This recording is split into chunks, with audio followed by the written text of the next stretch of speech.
This video is going to be on checking for secondary ignition pattern on an oscilloscope.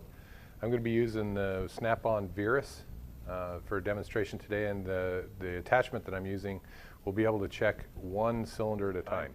We're going to be using the Pontiac Grand Am engine on a trainer here, and it's a waste spark system, so I wanted to show you what a waste spark pattern would look like if you're looking at it on a scope. So let's get started.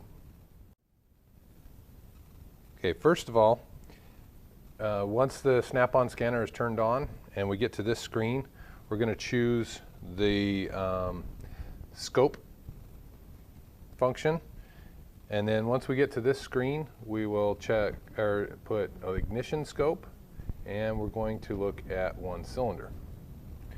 Now it comes up with two traces on here, a yellow one and a green one. And the yellow one is going to be one of the spark plugs, and the green one is going to be the other spark plug on a waste spark system. Now, how do I hook it up to the engine? What I've done is I've got the meter leads hooked up to the yellow terminal and the black terminal, and then we follow the wire down here. This is an inductive pickup that you just clamp over the top of a ignition wire. So you just clamp it over the top of the ignition wire. This happens to be, looks like on cylinder number 1. So this is cylinder number 1, and its companion will automatically be picked up because the coil here is going to fire both spark plugs every single time. So let's go back here and look at the scope. Okay, what I'm going to do now is I'm going to start the vehicle, and we'll see what kind of pattern just shows up on the scope. Right now it is set, I've got it set at 15 kV, which makes the pattern just a little bit bigger on the scope. The way this thing operates is if you want to change the kV on it, all you have to do is hit that little kV sign there, and you can change it. So you can go 2 kV, 3, 4, or 3, 5, 10, 15, 20. I think it defaults to 20. So when you first turn on the scope, it's going to default to 20 kV. And I'll show you what it looks like on the default, and then I'll show you why I changed it. So let's go ahead and start the engine.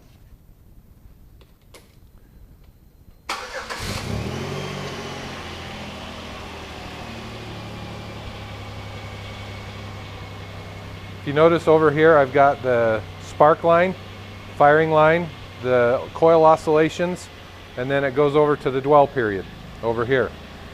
If you look down here on the yellow one, that's the other cylinder and the companion in the waste spark system. Little tiny firing line here and barely any coil oscillations at all because there's no load on that end or on that cylinder. That's the cylinder that's on top dead center exhaust stroke when we're looking at this. So the scope is only picking up compression stroke on this cylinder, exhaust stroke on this cylinder. So let's change the kV and see what happens. So on the yellow one, I'm going to go to, say, 3 kV.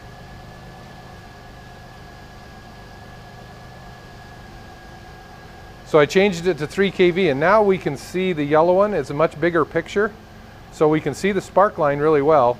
We can see a little more of the coil oscillation as it goes across into the dwell. It also changed the primary cylinder to 3 kV as well. So now we can actually see a little more detail in the spark or in the firing line here and the coil oscillations. So we can also stop the preview. So if we pause the signal, and the pause is this little button right over here. It's the second one in. So if we pause it, we can see that there's a little bit of noise right here that comes in on the firing line. So this right here, this line right here is where the spark is actually jumping the gap from the center electrode to the outer electrode, or vice versa. And so when it first starts to jump, there's some noise there, some extra energy that happens, and then as the spark continues to jump the gap, it smooths out, and then the spark finishes and it falls off. Now, because we're on the 3 kV scale, the bottom of that signature falls out. We can raise this up a little bit to see if we can see it. So So we can just, all we have to do is just move this little guy up here, and now we can see the bottom signature of that coil oscillation. And usually on a coil oscillation, you should see about 3 to 4 humps on the coil oscillation. So this one here looks pretty good.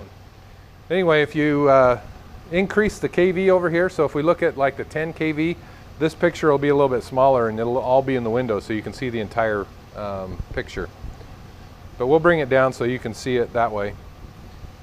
Now what we're looking for on a firing kV like this is we're looking for the spark line. So how much energy is that coil producing?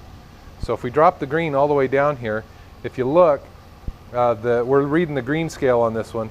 It goes clear up past 2 kV, and I can't go any lower than that without changing the kV. And it's not letting me do that for whatever reason right now. Maybe if we back out and come back in. There we go. So let's go to 10 kV.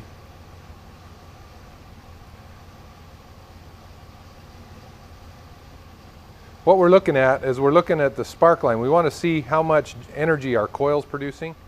So in conclusion, what we're going to do is this is how you would look at a secondary ignition pattern on an oscilloscope. And it comes in really helpful to see whether or not your ignition is firing correctly. Let me put a problem in the ignition system, and we'll see what the problem looks like.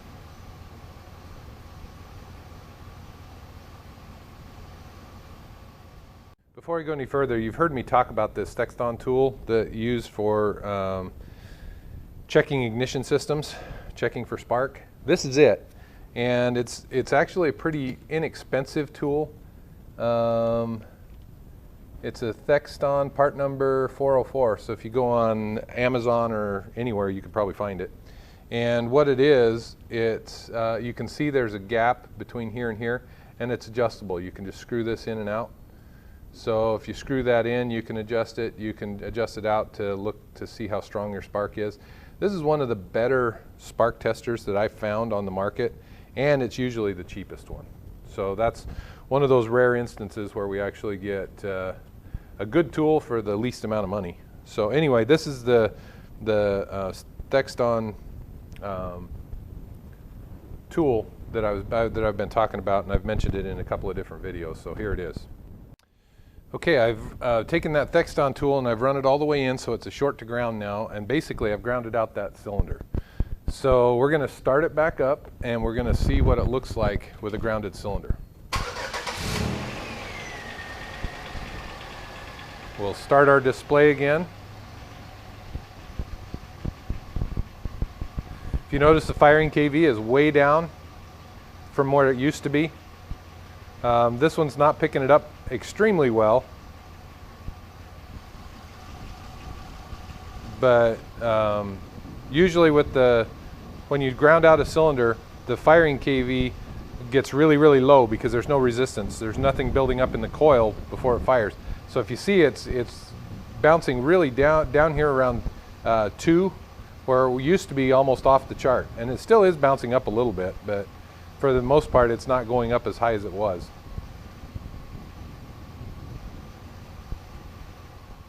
So that's just a little quick video on how to check for secondary ignition on an oscilloscope. It comes in handy. To be honest with you, I worked for 10 plus years in the industry, and we didn't really have access to an oscilloscope, so I didn't use this very much. What I did is I used other methods to find misfires and different things like that. But this is one of the tools that you can use, that you can have in the back of your skill set. So it does take a little bit of practice to learn how to read the scope patterns and see the different, because sometimes the changes are minute. They're not very big, and so you need to have a little bit of experience behind you. So one of the things I would recommend in this class anyway is to hook this up to a couple of different cars and play around with it and get to know it, get to be familiar with it. And that way you'll be able to pick up on those little differences a little bit easier. So that concludes this video.